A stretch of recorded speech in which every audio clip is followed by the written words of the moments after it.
The next thing on the agenda is to welcome a new Salisbury member of the committee, but the Salisbury member of the committee is not here tonight because she had made plans to be away this week, way before she decided to run for school committee, so we'll have to wait and welcome her next month. So I'm going to turn the meeting over to the superintendent for the election of officers. Thank you. It falls to me to chair the meeting very briefly. During the period in which you will appoint the chair of the school committee for the next 2 years. You have the job descriptions and qualifications. Sorry? It's a 1 year. 1 year, sorry, I beg your pardon. 1 year. You have the job descriptions and qualifications for all the positions in front of you. So I'm asking for nominations for the chairperson of the school committee. I'd like to nominate Deb Choate as chair of the school committee. That seconded. Second. Thank you. Are there any other nominations? Hearing none, can I assume that you have no motion put it to a vote in case anybody wants to abstain? Could I ask you to indicate if you are supporting the nomination of Deb Choate for the position of chairperson? That is unanimous. Thank you very much indeed. I can now thankfully hand the chair over to Deb Choate. Thank you very much. The next item on our agenda is to have nominations for the vice chairperson of the school committee. Would anybody care to make a nomination? I'd like to nominate Robin Williams. Is there a second? I'll second. Okay, are there any other nominations for vice chair? All those in favor? Thank you very much. Could we have nominations for the secretary of the school committee? I nominate Dean Sullivan. Second. I'll second. Are there any other nominations? All those in favor? Thank you very much. There'll be hopefully voices of support. Okay. Next is to confirm our meeting calendar for meetings through June of 2015, which sounds like such a long way off. Just one thing that I want to mention on the meeting calendar, our meeting calendar, is that last year we had just one meeting in the month of August, and it was the second date. And I would like to propose that we do the same thing this year and have our meeting in August, our first meeting begin on August 20, our first meeting held on August 27th. If that is all right with the committee. I'll make a motion to approve the schedule of meetings through June 2015 as amended with the August 27th meeting date. I'll second. Any discussion on the calendar? All those in favor? Thank you very much. I just have a few things that I want to mention before we go further on the agenda. One of them is that the Memorial Day Parade in Salisbury will be on the 26th, and anybody who would like to participate in the parade, let me know. We're always invited to do that, and it's kind of fun. It's short, but if you would like to participate, please let me know. The other thing is that I would like to have the 3rd annual school committee administration cookout again on my deck.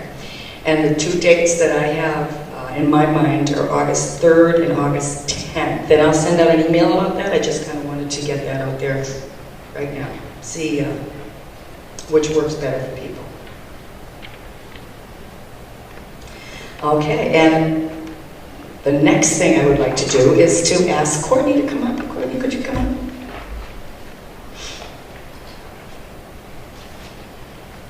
I'd like to thank you very much for another year of keeping us informed of what's going on with the student body. Thank you. Congratulations on your graduation.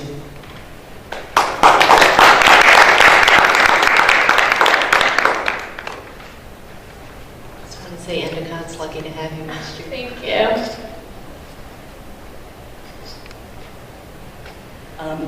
Robin has couple of parties to go to, so Robin's got her daughter's 16th birthday party and a 50th birthday to celebrate for her brother-in-law, so. Please forgive my absence.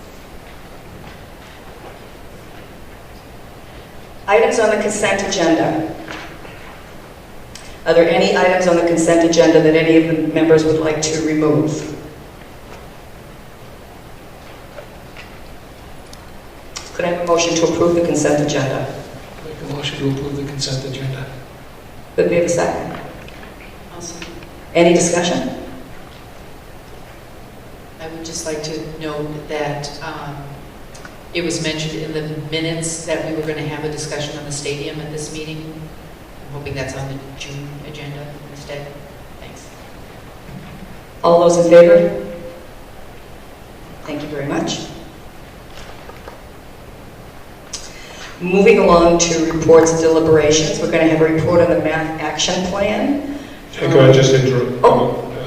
There is a, not part of it is part of the consent agenda. Sorry, I apologise. Okay. Our Chief Academic Officer is going to make a presentation on the math action plan.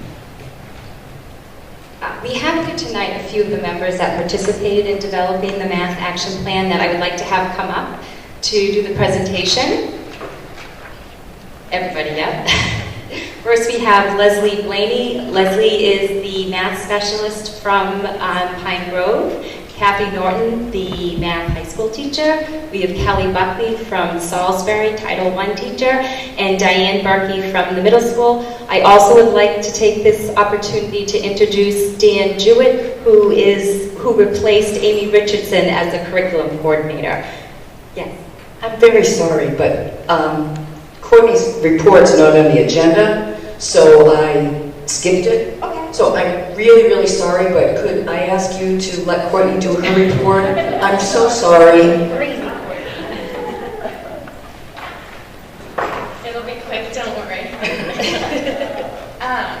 Okay, so today and yesterday there was sophomore math MCAS, and tomorrow there will be fourth quarter progress reports given out for grades 9 through 11, and seniors will fill out a final questionnaire from guidance. There's also a spring concert at 7 p.m. May 18th is the Tempo Banquet. May 19th, SAD, which is Students Against, what is it? I'm sorry. There's a car simulator that is run by the Triad Driving School, which is an up-and-coming driving school, which will give students opportunities to see how they react in high-risk driving situations, such as texting and driving, and making quick reactions on the road. The 23rd, the sophomores will have an ice cream party rewarding their great attendance for MCAS, and there were only 3 students that missed out yesterday, and one is in the hospital and one is somewhere else, so they were good excuses. They had great attendance. The 26th is Memorial Day, and there will be a Quebec trip that weekend, as well as the marching band parade. The 27th through the 30th, I can't believe it's coming up so quick, are the senior exams, and the 30th is our last day of classes. June 2nd through the 3rd, the freshmen have their biology MCAS. The 2nd through the 6th are senior week activities, followed by graduation on the 7th. The 13th through the 18th are final exams for non-seniors. The 18th is also an 8th grade moving up ceremony and honors ceremony, and the 19th is the last day of school. And additionally, our invention team took first place last Friday at their MIT capstone event, and as a result, their team will move on to participate in the MIT Eureka Fest in June. So we're really, really proud of that. And finally, I would like to thank each and every member of the school committee, Mr. Farmer, Mr. Forget, Patty Morelli for her helpful reminders when we have school committee meetings, and Mr. Lathrop and the VTV crew who film every single meeting so my mom can watch at home. And especially Miss Daw, who was so helpful in helping me prepare all my reports. We would schedule something for us to meet during lunch or chat about what's happening in the school, and I really couldn't have done it without her. This experience has just been so rewarding, and nothing could have compared to it, and I'm just so appreciative to have worked with all of you and who give up your time to make our school district a great place. So I'll see you at graduation. Thank you, Courtney. Thank you. Could I Congratulations. add a footnote?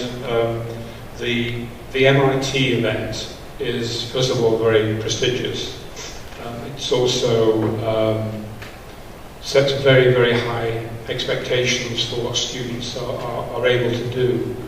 And the fact that we won that speaks greatly to the support that the students received from their teachers. Kathy Norton, who is probably one of the ringleaders, I think that her work in robotics helps the students to sort of get to grips with problem solving in an invention way. Jim Galante was the other member of staff who was particularly involved. And of course, Carla Collins acts as ring person for getting the money available to help us do it. It was a great team effort, and I hope everybody in this room and all the people who are not in this room appreciate what an outstanding achievement this first place really is. To win that at MIT is really exceptional. Thank you. Can I ask a question about that, Mr. Farmer? Do we have any publicity in the Daily News? I don't get the news anymore. Yeah, Ketty Lackey is working on that, yes. Because those are the types of things that we really need to be promoting. I mean, it shows our excellence in teaching, and it also shows the caliber of students that we have. Thank you very much. Thank you. Now a bit of a rewind. Sorry. That's right. Do you mind? Can you please come back up? That was dress rehearsal. And I'm going to ask if everyone could just have a seat at the table.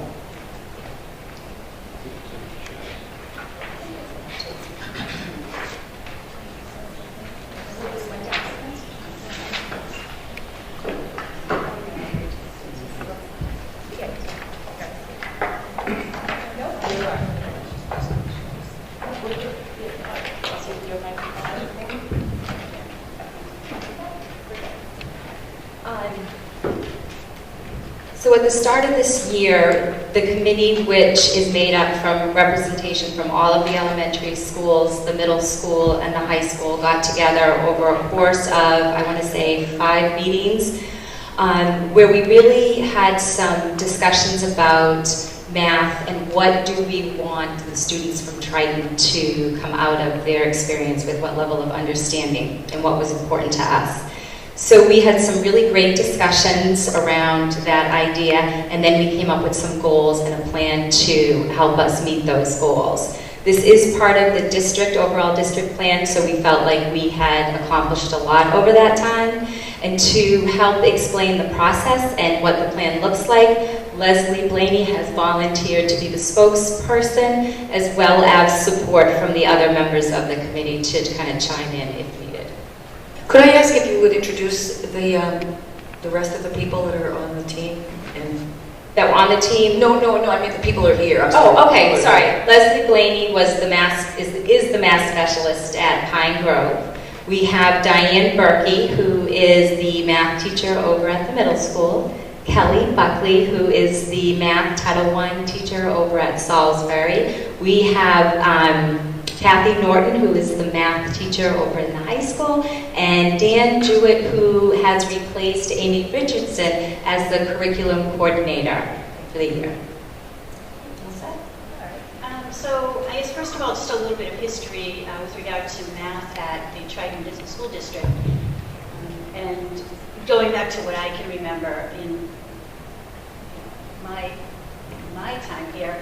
So during the 2004-2005 school year, we began the migration to our current elementary core curriculum program, the Investigations Math program. We started with K through 2, and then the following year we rolled it up through the 5th grade. Some of the features it contained included some spiraling, some hands-on, multimodal approach math. And then Pearson upgraded this. We upgraded to the latest version of it back in 2010. In the following 2 years, we adopted curriculum mapping throughout the district, bringing a common scope and sequence of math instruction among the 3 elementary schools, and then providing an accessible platform to collect supplemental resources and feedback from teachers. Common math assessments followed, and with the intention to provide teachers with the means to collaborate their practice with that of their grade level cohorts and district expectations. And then back in 2011, Triton began its transition to the new Common Core state standards. And I think this is kind of where we suddenly, it became kind of glaring that, we do need to do some upgrading. Also, this year we began reporting student progress with standards-based report cards, and so parents could now see exactly which skills and standards are being assessed in each trimester to evaluate student growth. Which brings us to the current state of our math program at Triton. Most of our computation standards residing in grades 5 or lower, and grade 6 is beginning algebra concepts. This is per the Common Core state standards. By the end of grade 5, students are expected to perform all 4 operations with fractions and decimals, and in lower grades, children are now working with larger numbers than they had been under the old Massachusetts frameworks. Our maps and our common assessments are helping to keep the elementary schools aligned, and however, with the change, we kind of had to do some shuffling among our investigations units, and causing some gaps, some units where we need to supplement or do some expansion beyond what is currently in our core program. Let's see. Creating the need for some resources that are aligned with the Common Core, and some supplementary materials. Right now, a lot of our teachers are doing some web browsing, trying to pull stuff off the internet, paying for some resources, and doing a lot of photocopying, which has an additional cost. And in grade 5, the district has provided the Go Math program as a supplemental program for our grade 5 teachers, because it seems like in grade 5 and 6 is where the largest change from what the core program we had been using is creating that largest gap. So at the beginning of this year, there was the recognition of a need for a math plan, and representation was solicited from all the schools. Each school, received an email soliciting any staff that wanted to participate. We met, and then we surveyed the teachers as to what they saw as needs in the areas of leadership, the core math program, instruction, assessment, and intervention. Some of the common needs that were expressed were, time to align instruction with colleagues, both within a grade level, but also vertical alignment among, different grade levels, preceding or following. Logistics centered on availability of common planning and intervention times. The adoption of a core program that aligned with the Common Core standards and provides preparation for more park-like assessments that are on the horizon. Some systematic resources for SPED, ELL intervention that will align with our core program, and most especially professional development for classroom teachers, both in mathematical understanding and instructional strategies, but also in working with whatever our core program is going to end up being. And access to newer technology and professional development for, in its use. Some of the things that we can do with, some of the newer technologies coming in. So we met several times this year, and each time we kind of took a lot of these, concerns, and we just kind of tried to narrow it down to the point where we could categorize and focus on what are some of the solutions. From there, we developed our mission statement and our vision, and it's on the math plan. Our vision is to empower students to make sense of problems, persevere in solving them, and communicate their reasoning.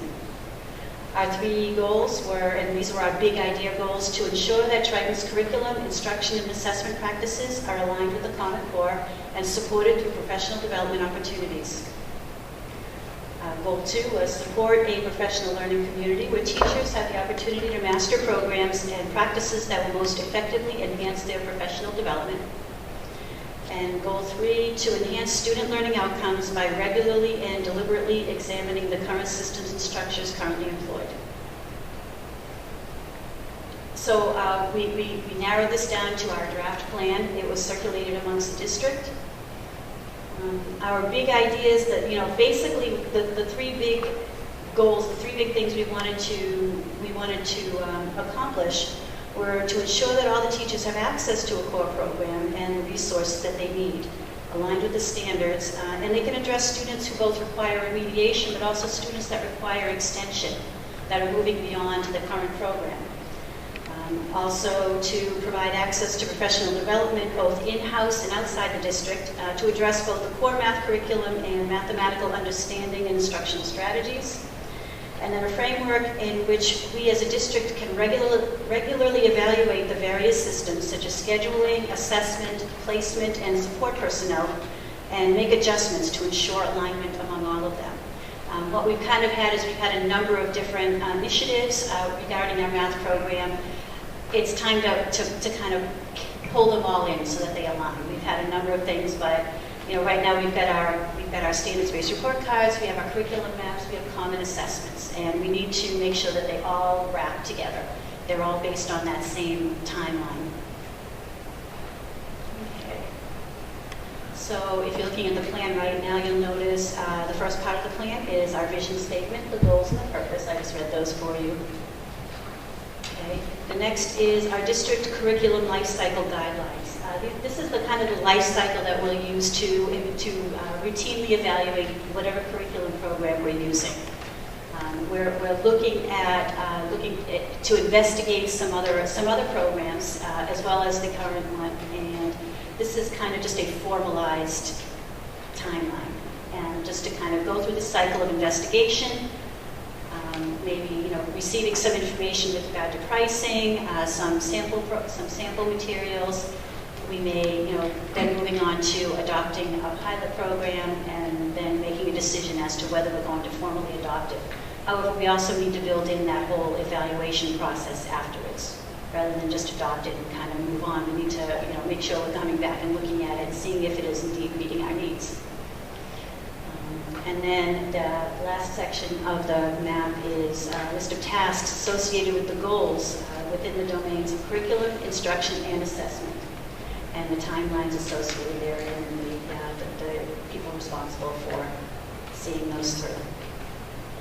This was introduced at the leadership meeting in April, and it's being introduced now here at the school committee meeting, and from then we'll just move forward with our first steps.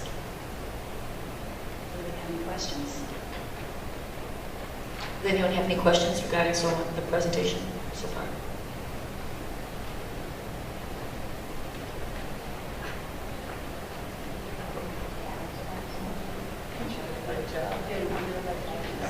Could I make some comments? Of course. This is still in draft form. It will be approved very shortly. I want to draw your attention to the process. There are some places where the administration would have defined the problem and provided the solution. What you've heard this evening is that the staff are actually teaching the math, help to define the problem, and help to come up with some solutions that will be implemented over a period of time. I think that's very important indeed in terms of teachers having voice about their work. The other thing to note is that you've heard that teachers are scrambling to identify supplementary material because there are no published programs that essentially would take students in a systematic way through the new Common Core standards. And that speaks to me to a very, very poor implementation by the state. The state adopts standards, expects schools to implement them, but doesn't make sure that the teachers have the tools they need in order to implement them in an entirely thoughtful and systematic way. If we were sitting in California, there is legislation which requires the state to provide finance, support finance to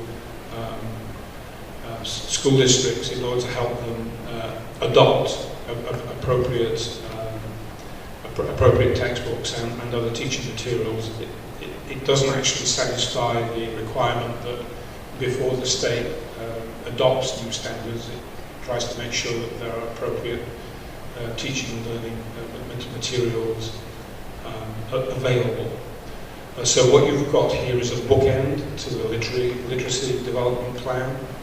We now have these we're very close to having them in place for both those two critical areas of the curriculum. And I want to express my thanks to everybody who's been involved in this effort, those who are present and those who are not present this evening, because they've done a first-rate job. In so doing, you heard that this provides us with a template for reviewing the curriculum. And I think that's very important. Previously, we had a system that was set up maybe 3 years ago, in which we tried to review every piece of main subject area every year, and it didn't work because it was very superficial. We now have a prototype in place that we can now test to see whether we can review curriculum in a much more thoughtful and in-depth way than we have previously. Thank you. Paul has a question. I do have one quick question. And this is just a general question of the panel, but it's been my impression over the last year or 2 years that certain concepts of algebra have been sort of pushed downward from 9, 8, down to 7. And I just wondered if anybody had any comments about how that's going and how the kids are doing.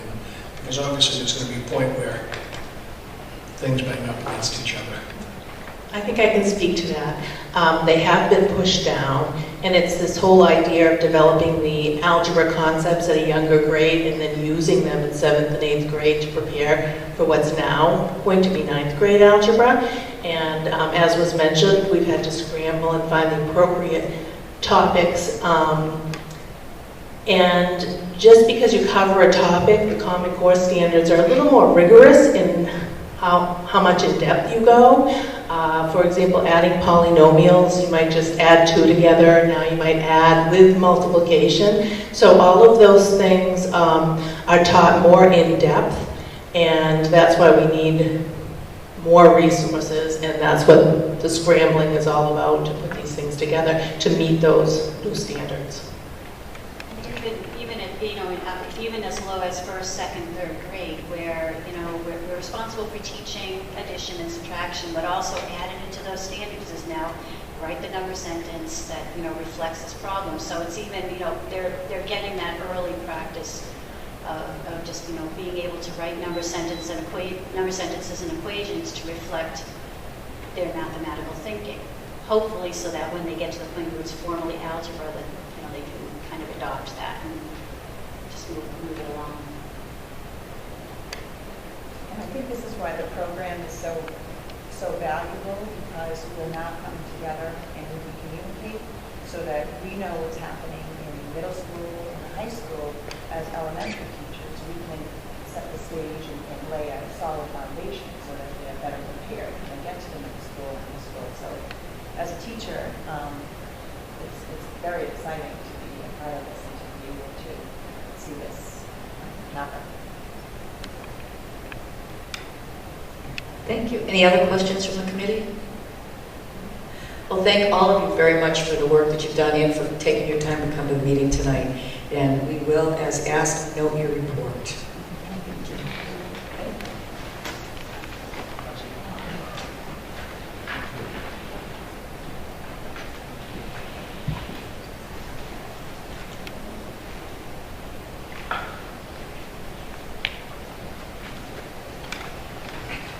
Next on the agenda is the District Professional Development Plan for 2014-2015. This is back to the Chief Academic Officer. And this you need to approve, not just note. So the goal of the professional development plan was to engage teachers in the sense where they would be able to take one of the focused professional development opportunities and master it by the end of the year. And so those certain professional development opportunities stem around some of the professional developments that we've had in the past that we really want to move along in the implementation cycle. So it's not a big potpourri of offerings. We want them to focus on one particular area. So to find out what the needs were of the district teachers, we sent a survey out. And in that survey, we offered various topics from STEM to math, professional development, social and emotional needs. So basically, we looked what the district had been focusing on over the last 2 or 3 years, and we asked teachers, what do you need additional PD on so that you feel you've mastered this particular area? And so the top ones that came out of that survey were math, social and emotional PD, reading, literacy,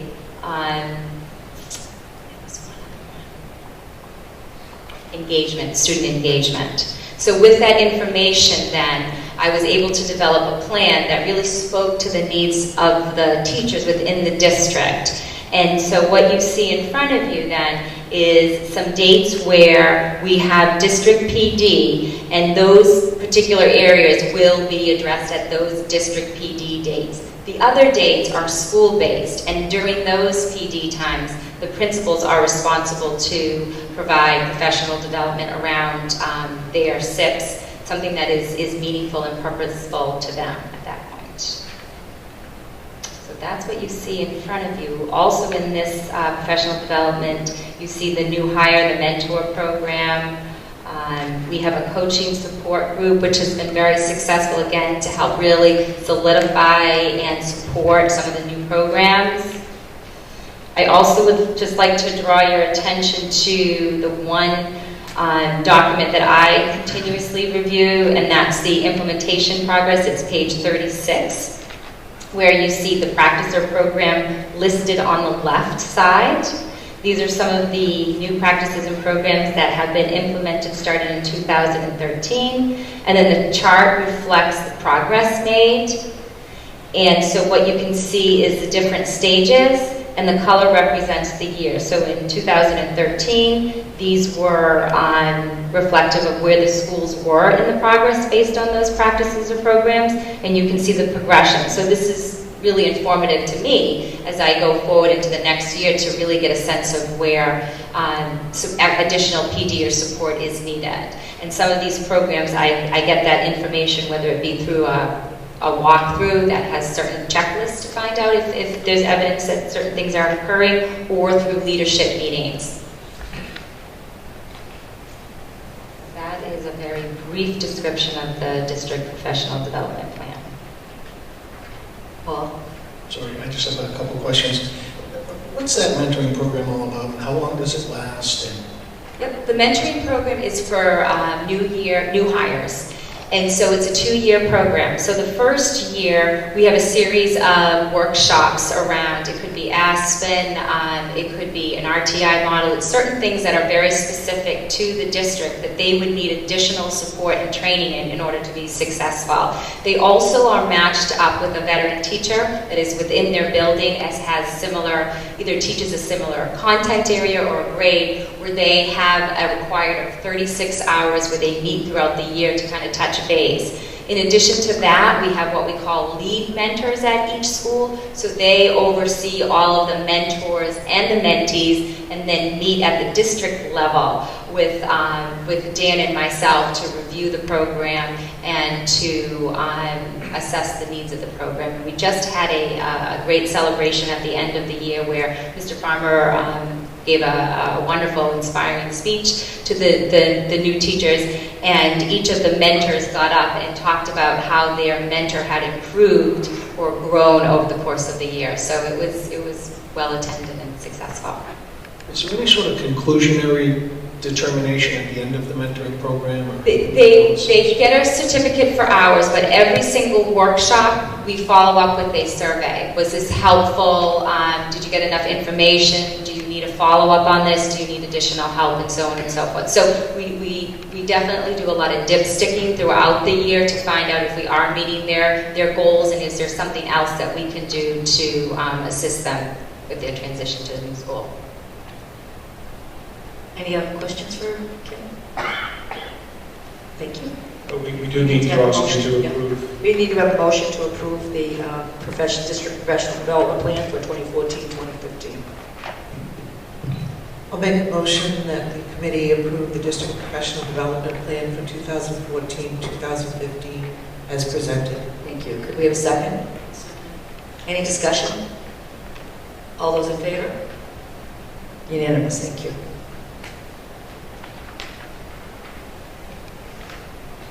Next on the agenda is the teacher access to the Aspen portal. This is going to be a kind of action report because we're going to try and introduce you to the Chromebook as well as to the new district website that will be opened early next week. And Kat is going to try and help me.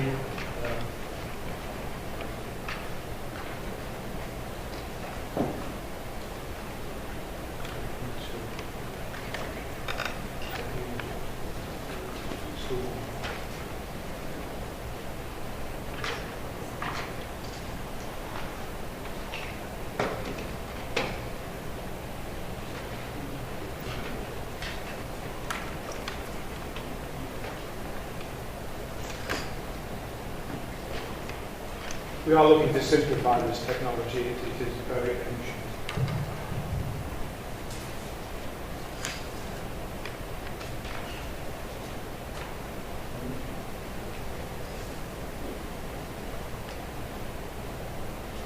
So maybe as this is warming up, I could take you through the early part of this. You have a recommendation here that we lease 225 Chromebooks with 14-inch screens for all non-administrative educators at an estimated cost of $22,000 per year over 4 years.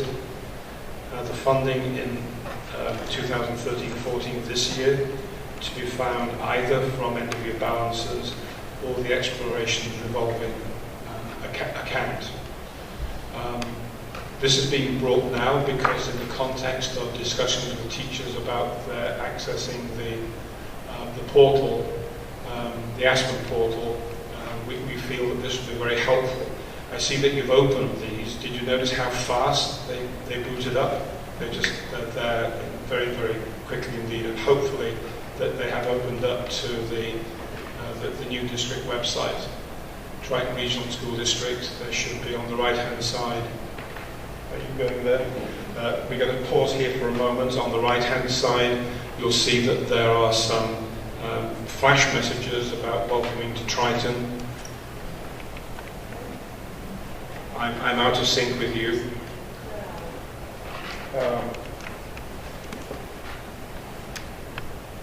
And every few seconds there'll be a new message about the district. So the first thing somebody sees is are these messages about what the district is all about. And if we track down a little bit, you'll see on the right-hand side that there are some, they call them widgets, I call them buttons, which take you to things that we think that users are going to want to use very, very regularly.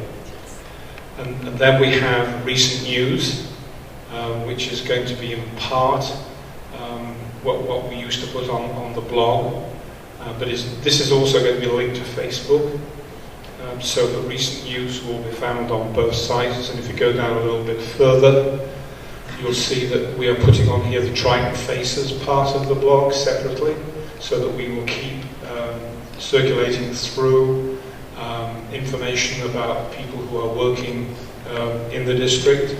And on the left-hand side, Get Social are recent tweets that people will be able to look at, and you'll see that you can drop down through those to review a whole series of recent tweets. If we then go into, you'll notice at the top that there are 1, 2, 3, 4, 5, 6, 7 buttons or widgets, and these are going to simplify enormously access to the website. If we go to About, and if we go to District, and then we're going to go down to Central Office Staff,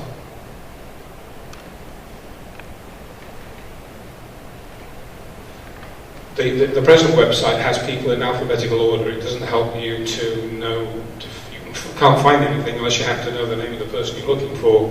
You'll see that what we have here is a central office staff list that's organised by function. So that superintendent's office, or going down teaching and learning, we find out who the chief academic officer is and the people who are working with her on teaching and learning, special education, so that the whole thing is organised in a much more useful way than it was historically. Again, you still get tweets on the right hand side. So if you then go stay in about, and you'll notice that about remains there at the top. You don't have to go backwards, you can still go to that. If you go to the school committee, and if we were to go to members, you're all going to complain about your photographs. And so here I think you have a much more professional presentation of the school committee. And then on the right hand side, you have references to the live stream meetings, minutes, agendas. You don't have to go back into the system to find those. Things which are immediately relevant are close by. And you still have the social media access there. If we go still in about, we go to community, we've added links to each of the towns, and we're going to go to Newbury. And so we're now recognising the flag of St George, and there you are on the Newbury site. This is one part of the site that you have to go back, because we've now gone to a website which is not part of our system. So Patty will check on the going back, depending on what kind of computer you have. I'm not sure how it works on Chromebooks. We go back, and that takes us back to our website. And under About, we then go to Policies. And if we look at the Trident Policy Manual, you'll see that this is set up in a more accessible way, that while there is a number, there is a descriptor of each policy. And again, to the right-hand side, there are useful links to things that if somebody's looking for policy, there may be other documents that they want to look for, and we have on the right-hand side there other areas of policy that people might be wanting to look at. We had a long discussion about services, whether they were services or programs. My personal view is that many of the things we do are about providing a service to individual students, and that the detail of those services may well vary as between students, rather than a program, which is where you fit somebody into a program. So here we've got teaching and learning on the left-hand side, and you can see what you can find out under that. If we go to district improvement plans and scroll down just a little, you'll see that you can now find in one place of the district and the school improvement plans. You don't have to go to individual schools to get those. They're all there. And then there are other plans, related documents on the right. You'll see there's the local technology plan, professional development plan. The one that's up now will be replaced by the one that you've just improved. And for those who follow social media, the tweets are still there for people to look at. Finally, on the services, we've got finance and operations. And probably a good example of what that looks like will be transportation.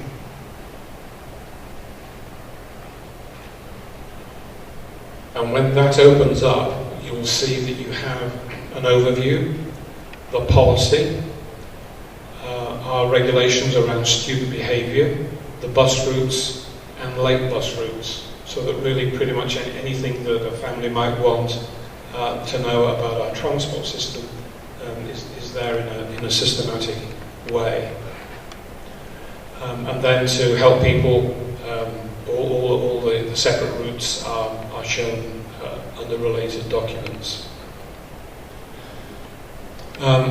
We're nearly through. If you go to resources, we're not going to open any of this in particular, but if you look at your Chromebook, or on screen, you'll see that we've got here a range of pieces of information appropriate for students and parents, faculty and staff, and forms and documents. And I believe that we're going to extend the forms and documents. Later on in the committee, you're going to be reading some not very clearly handwritten out-of-state overnight school visit requests. You're going to put that online so that people can fill it in online, and it will be a much more professional presentation. If we go to calendar, this is not yet complete. The colour coding has still got to be added, but you'll see that the overall format of that is much more easily read than the little one in the current site.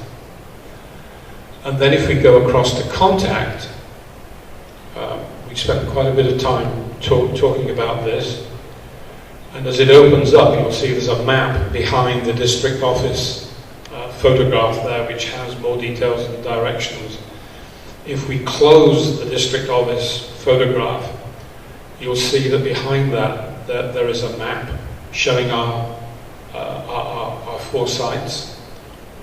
And if we now click on Salisbury, you'll see that we get information there about, we have more details and directions. So I think that we've developed a much more user-friendly, fewer-click site than the one that we've been used to for a while. To do that, we've involved a lot of people. Along with Sterling Technologies, the company that has built this, we've had a group of 12 people who had a number of meetings with the developers, refining the whole thing, and in some cases, quite a lot of the text has been rewritten to bring it into line with our current arrangements. I haven't taken you to schools because they remain to be developed. The high school site is being developed now, and we're hoping that all the school sites will be developed over the summer. One of the problems about developing a website is getting people to write new text when in the middle of doing all sorts of other things as well. So I hope that you feel satisfied that some good work has gone into this. Now, we're not asking to approve this because essentially it is what it is. But I hope that you would note the hard work that all our technology staff, Brian Forget, who can't be here this evening, he's at a conference, put a huge amount of work into this. Brett Buckus, in particular, who is our website manager for the district, has done a lot of learning so that he will be able to manage this site on a regular basis. So you've had some opportunity to use a Chromebook. I hope that's been a positive experience. If we move back to the Chromebook, I've put around the table a sheet that looks like this. It's got a couple of yellow bands on it. As I indicated earlier, that the driver for doing this now came out of discussions with teachers about how we can facilitate their access to the Aspen portal so that they can use that to provide information to families on student progress and attendance and so on. But that's not the whole story. I have to tell you, I don't know some of the applications which are listed here. Khan Academy, I do know. The Goals Assessment and what I call ESOP, I do know.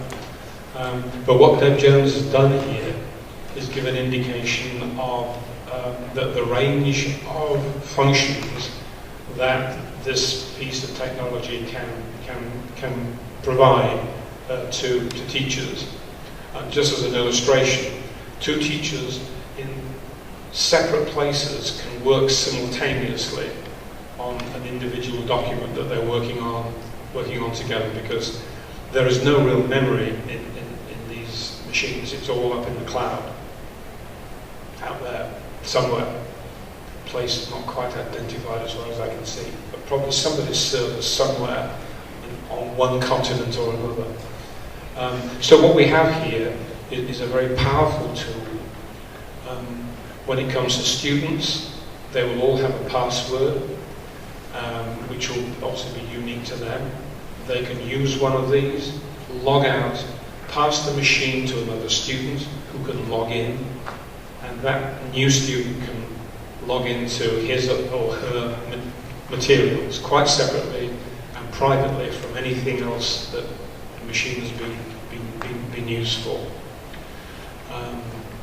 So we've got some very powerful technology here, and we're recommending that you will know, I think, from a previous report that Pine Grove has a grant to purchase quite a number of these machines for student use and for the use of all the teachers.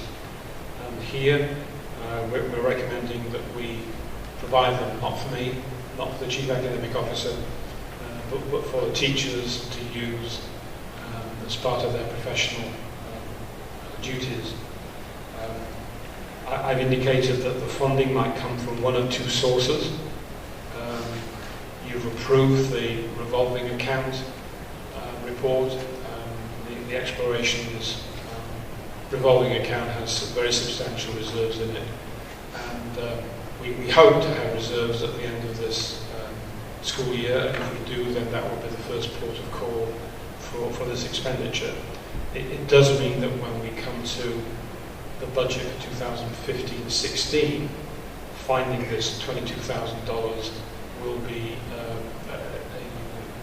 a must-do.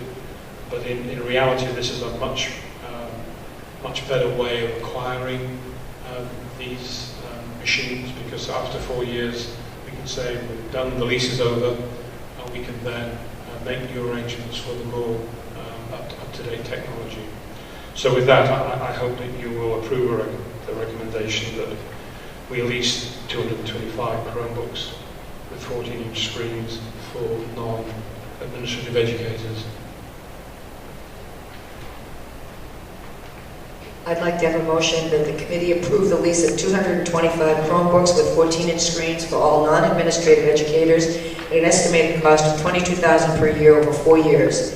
The funding in 2013-2014 to be found from either fiscal 2013-2014 end-of-year balances or the Explorations revolving account is determined by the Finance Subcommittee.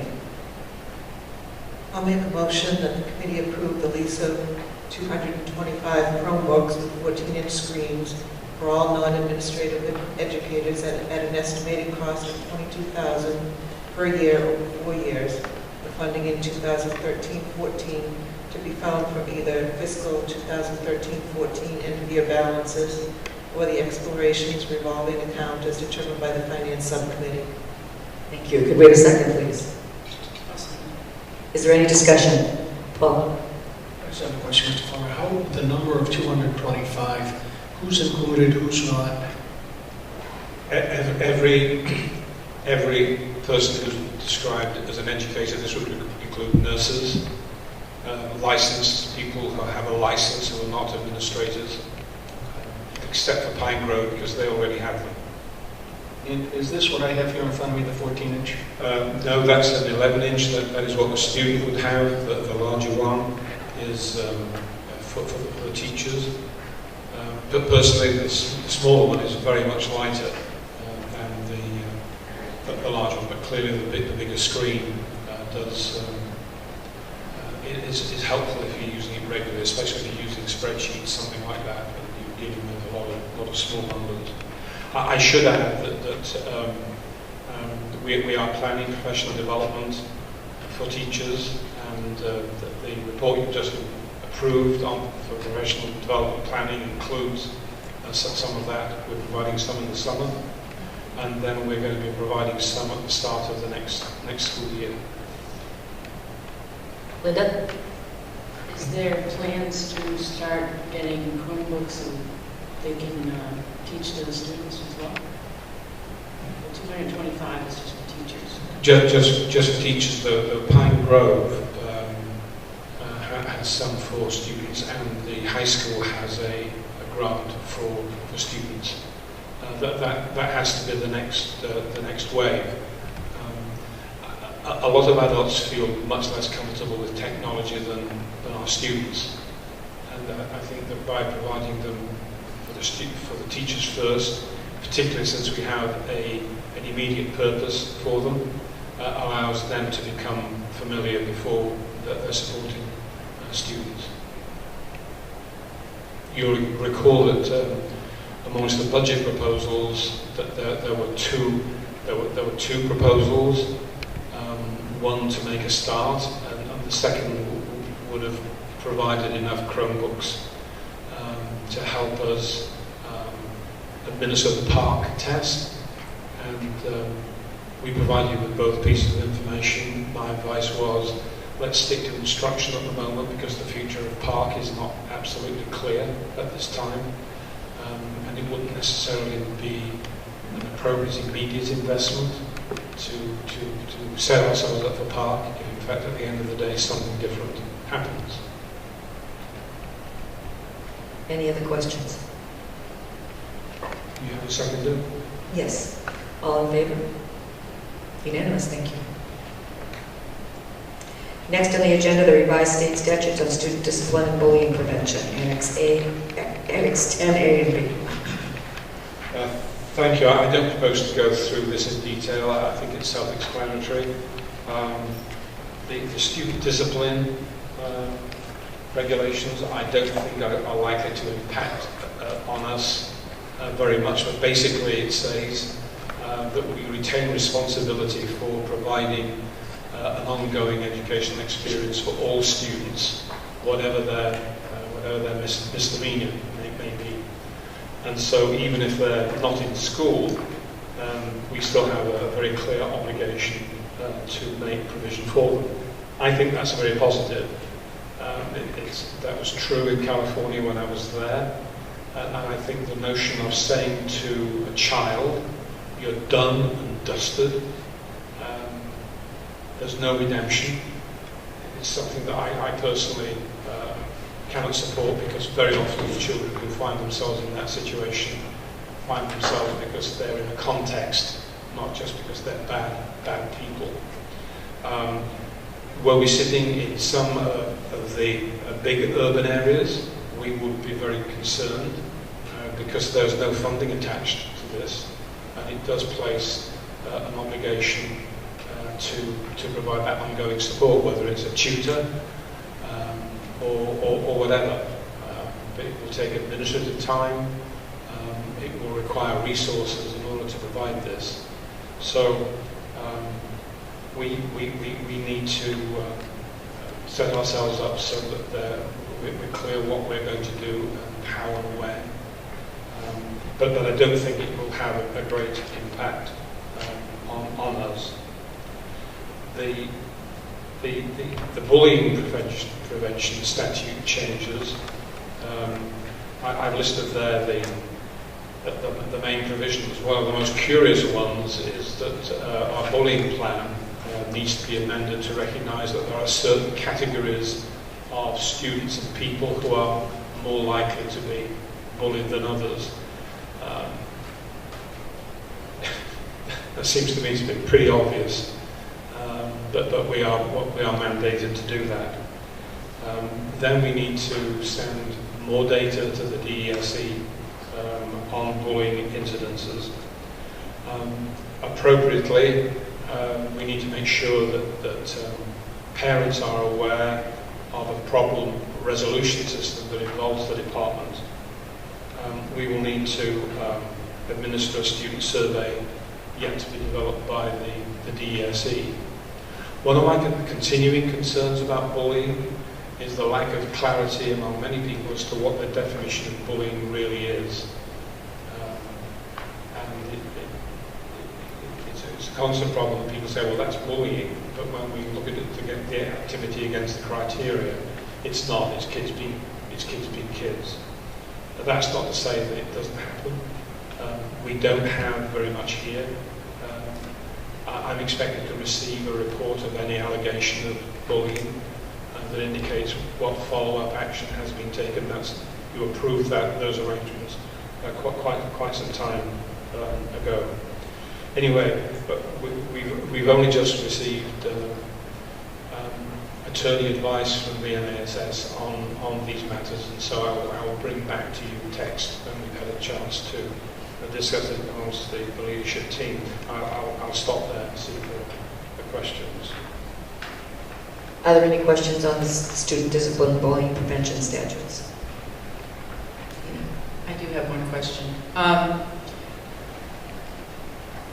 This to me looks like it should have gone to policy subcommittee first, and I'm wondering why we are kind of bypassing policy subcommittee. Well, we're not bypassing policy subcommittee. This is here for your information that there is new statute on the books. So we're not being asked to approve this? No. Oh, mine. I said I would work on more text and then bring that through. To be honest, I'm not sure that some of it need involve the policy committee. Quite a lot of the stuff we have now, we could almost write our policy manual to say that the school committee will exercise its responsibilities, taking full account of statutes and regulations. Linda kindly circulated to me today something that's just come out from NASC, and basically it's simply describing what the regulations say, and in fact isn't even complete because this is on the fingerprinting issue. But I will bring back a report to you. Any other questions regarding that statute? All right, thank you. Next, report of the superintendent of schools.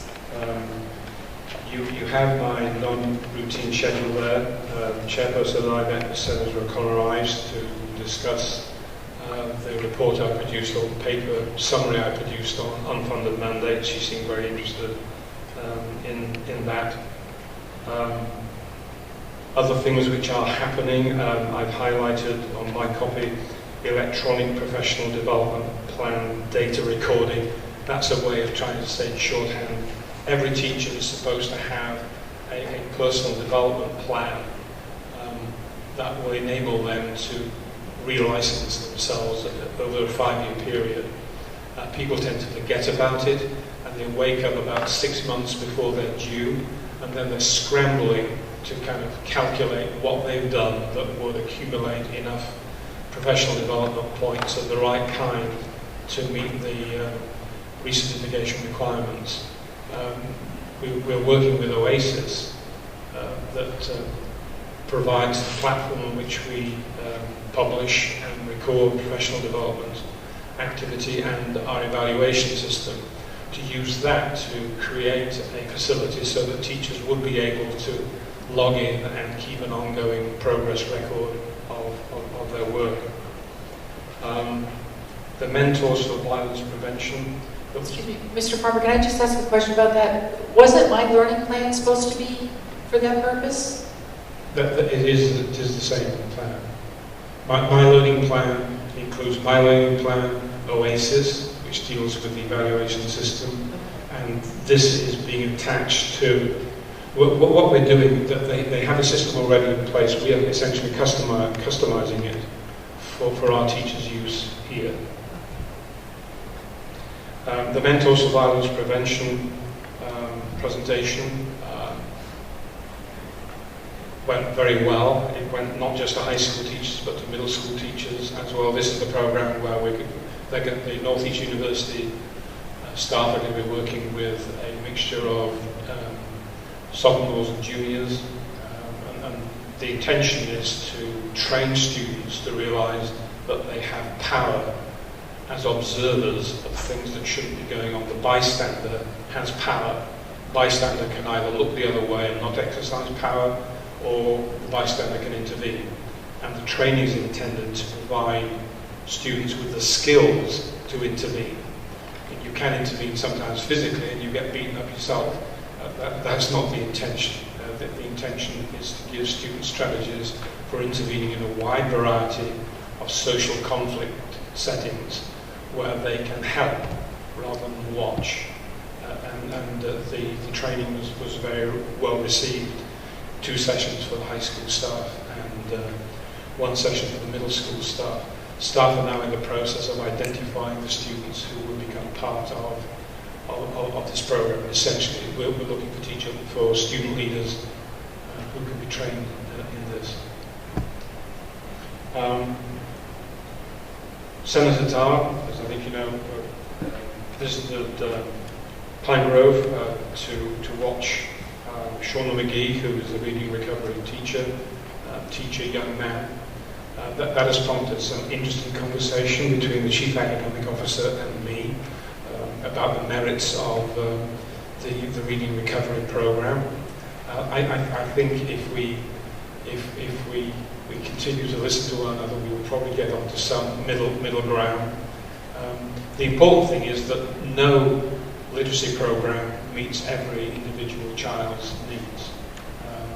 The reading recovery program meets some children's needs. The problem is that claims of research tend to discount children who have not benefited from the experience and therefore have left the program. They tend to focus just on the successes. That clearly is very unfortunate. The other issue is that it's expensive because a reading recovery teacher is working one-on-one with a child.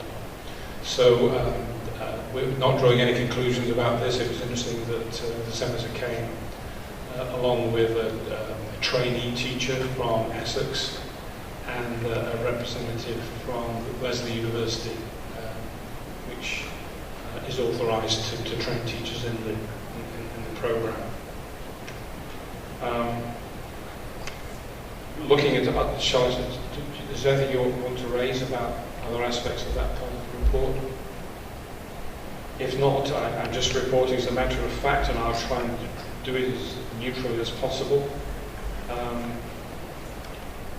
As you know, we're supposed to be developing district-determined measures for implementation next year. The guidance for teachers of English language learners and teachers of students with disabilities was issued on May 7th. We will do our best. Fingerprinting is, we've discovered, is another unfunded mandate. We learned this because we want to appoint a Newburyport teacher as a coach here. And the question arose then, well, the teacher has fingerprinting done in Newburyport. Do we have to redo that in order to hire here? And the answer, in practical terms, is yes, because the federal report, which was used by Newburyport to determine whether or not the teacher was appropriate to work in the public school system, is not available to us. All that we can be told by Newburyport is their determination. So if we rely on another district's determination and things go wrong, we will be the people in line for liability. And that really means that we will need to do that. I should say that even under the Corrie system, the assistant superintendent deals with most of them, but quite a number of them, we sit around and have a discussion and look at the record and discuss whether or not, under all the circumstances, this person is somebody that we would trust with our children. So neither the assistant superintendent nor I are inclined to say, okay, well, another district's given a thumbs up, therefore we will do the same.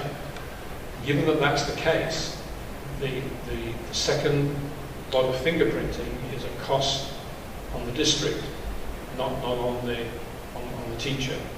The first set of fingerprinting is a cost of the teacher. If we require it, then we have to pay the bill. It's another unfunded mandate. Shall I go on? There's a major issue at the moment within the system about PARC and MCAS. I will have to make a determination, certainly by October, as to whether or not in the spring of 2015 we remain with MCAS or participate in the PARC assessments. There is a lot of uncertainty at the moment, and I've included here in italics a part of a message from the executive director of the Superintendents Association, rehearsing some of the concerns that superintendents have. It doesn't include two of my concerns, and one is just the amount of technology staff that will be required to make this work. Our three technology experts spent an aggregate of 162 hours preparing for the Algebra 2, the 4 classes that took Algebra 2 on the PARCC test this year. And taking that to, okay, some of that was because it was new. Some of that was because Pearson, which is the company that is working for the state preparing the PARCC tests, kept changing their arrangements. One got the impression that they never really tested the new arrangements in any kind of beta way prior to kind of trying to launch it, which is very frustrating for our staff. I'm also concerned, as I think you know, that if computer-based tests are required, children have just got very different access to that through their daily lives, and that those that have less access will find that the technology gets in the way of the test, particularly since the PARCC tests will be time tested, time limited. Our MCAS test isn't. The PARCC test will have a time, and a student will be able to spend an additional 50 minutes over that time. And the other concern is that we have students with special education, students with disabilities who have accommodations which are not available through the PARCC online test, and I believe that will become a source of litigation when people find that those accommodations are not available. We're going to be finding out more about this. Chief Academic Officer and I are going to a meeting on the 22nd. On the 23rd, the leadership team will adjourn for an hour to take part in a webinar on the same issue, and Dan Jewett hopefully is going to attend a later meeting that I think is being arranged by MASC. Part of it is for school committee members, and I will get you details of that. To report further, the 4 classes that took Algebra 2 got through it in about half the time that was expected. It was going to be administered over 2 days. They did it in one sitting, and I was with other superintendents this morning, and they said they had the same experience. That was partly, I think, because students found the math very difficult and couldn't do it. The actual testing went very smoothly on the whole. Very, very few problems, but that was due to the care and due diligence of our technology staff. We did survey students afterwards. The majority, as I believe in many districts, said they preferred the paper and pencil test because they were working things out in paper and then they were translating it into the technology. We also, at least the authors of the survey, asked them what advice they would give to students who were taking the test next year, and the most decisive answer was pray. There were a lot who said avoid it if you possibly can, but they clearly didn't much enjoy it. To let you know that our therapy dog is hard at work in Salisbury, and I believe the chairperson visited to meet Warren. I did. I spent a couple of hours with Warren last week, and I observed Warren in a preschool or kindergarten class.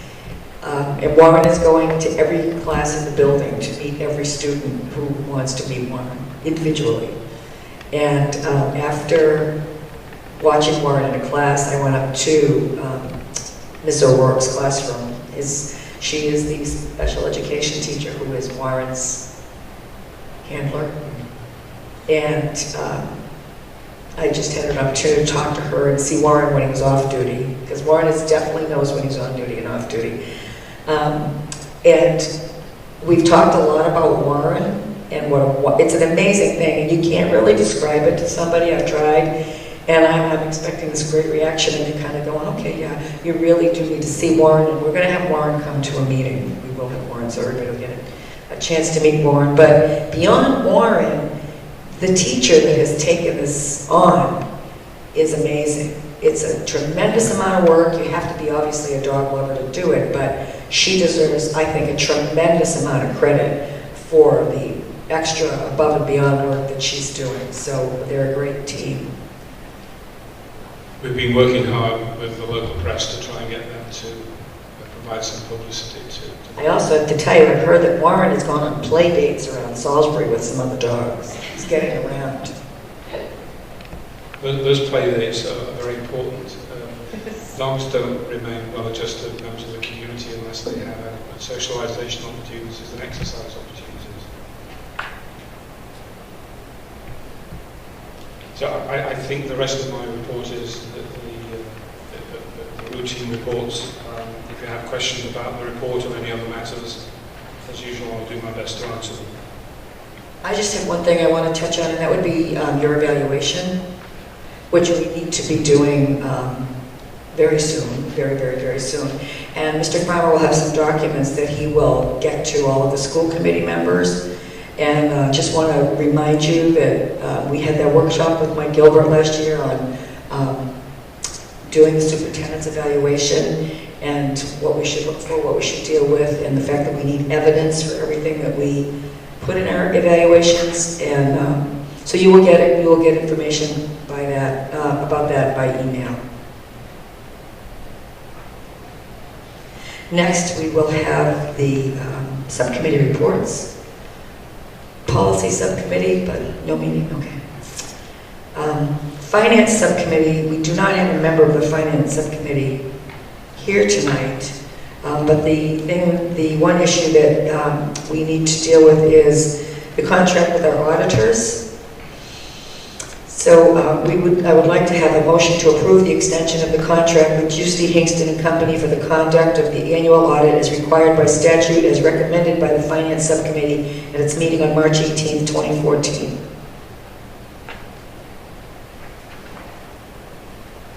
I'll make a motion that we approve the extension of the contract with Juicy Hingston and Company for the conduct of the annual audit as required by statute as recommended by the Finance Subcommittee at its meeting on March 18, 2014. Could we have a second, please? Are there any questions or discussions regarding this? Paul? How long is the extension? 3 years. Any more questions about the contract extension? All those in favor? May I just say one thing, that we have asked the company to put a different pair of eyes on the work, last year they found that they had made some errors, and I almost persuaded them that they owed us some money. But they are accustomed to, while it's the same company, putting a separate pair of eyes on so that they through that way. It's a very fine sieve, and you saw the report fairly recently that they produced. They're a very well-known and reputable company. All those in favor of approving the extension of the contract? Unanimous, thank you very much. Personnel and Negotiations Subcommittee, Dina? We have continued to meet with the teachers. We are now meeting with the instructional assistants. One thing that I want to draw your attention to is you have part of our executive session minutes from April 10th, because we have 4 job descriptions that we need approval of. The first one would be the Director of Technology, and then we have one for, I'll just list them and then we'll go through them. Director of Technology, Data Support Specialist, Network and Information Systems Administrator, and Network and PC Technician. Could we have a motion to approve the job descriptions as presented and recommended by the Personnel and Negotiations Subcommittee at its meeting on April 10th? Would you like to take them separately or as a group? I would suggest taking them separately. First of all, the Director of Technology, which is Annex 13. I'll make a motion to approve the revised Director of Technology job description as presented and recommended by the Personnel and Negotiation Subcommittee at its meeting on April 10th. Second? I'll second. Is there any discussion or questions about the Director of Technology job description? All those in favor? Thank you, unanimous. Could we have a motion to approve the job description for the Network and Information Systems Administrator? I'll make a motion to approve the Network? By the order. Okay, all right. The Network and Information Systems Administrator as presented and recommended by the Personnel and Negotiation Subcommittee at its meeting on April 10th. I'll second. Any discussion? All those in favor? Thank you. Next, could we have a motion to approve the revised job description for the Network and PC Technician? I'll make a motion to approve the job description for the Network and PC Technician as recommended by the Personnel and Negotiation Subcommittee at their meeting on April 10th. I'll second. Any discussion? All those in favor? Unanimous, thank you. Can we have a motion to approve the job description for the Data Support Specialist? I'll make a motion to approve the job description for the Data Support Specialist as recommended by the Personnel and Negotiation Subcommittee at its meeting on April 10th, 2014. I'll second. Any questions or discussion? All those in favor? Unanimous, thank you very much. Thank you, Dina. The next action item is field visits. We have some field visits to, out-of-state visits to approve. The first one is Newbury Elementary School, 6th grade, to the W. Alton Jones Environmental Education Center in West Greenwich, Rhode Island, from November 3rd to the 7th, 2014. Could we have a motion to approve that? I'll make a motion to approve an out-of-state field visit by Newbury Elementary School, 6th grade, to W. Alton Jones Environmental Education Center in West Greenwich, Rhode Island, November 3rd through the 7th. Second. Any discussion? All those in favor? Unanimous again, thank you. Could we have a motion to approve the Pine Grove School 5th grade to Berry Beach Ecology School in Saco, Maine, November 3rd through 7th, 2014? I'll make a motion to approve the out-of-state field visit for Pine Grove School, 5th grade to Ferry Beach Ecology School in Saco, Maine, November 3 through 7, 2014. Could we have a second? Any discussion or questions? All those in favor? Thank you, unanimous. Next is to approve a trip by Salisbury Elementary School, 2nd grade at York's Wild Kingdom, York, Maine. This is not overnight. This is for the day on June 6th, 2014. I'll make a motion for Salisbury Elementary, 2nd grade, to go to York's Wild Kingdom, York, Maine, June 6th. I'll second. Any discussion? It's a new word. Discussion or questions? All those in favor? Unanimous again, thank you.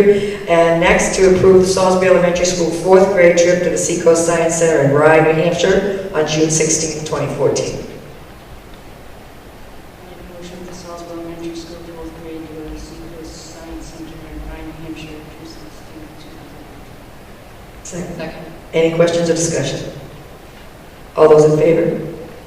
Thank you very much. We will not be having an executive session tonight.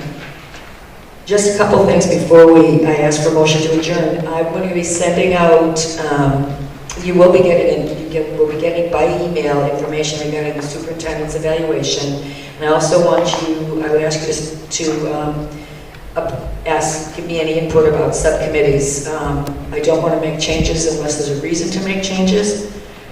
But give me your feedback, and I would remind you, any emails that you get regarding that or regarding the superintendent's evaluation, please make sure you don't hit reply all. Please make sure that you just reply to me or to the superintendent, so we keep ourselves in line. Could we have a motion to adjourn? Motion to adjourn. Second? I'll second. All those in favor? Thank you very much. Have a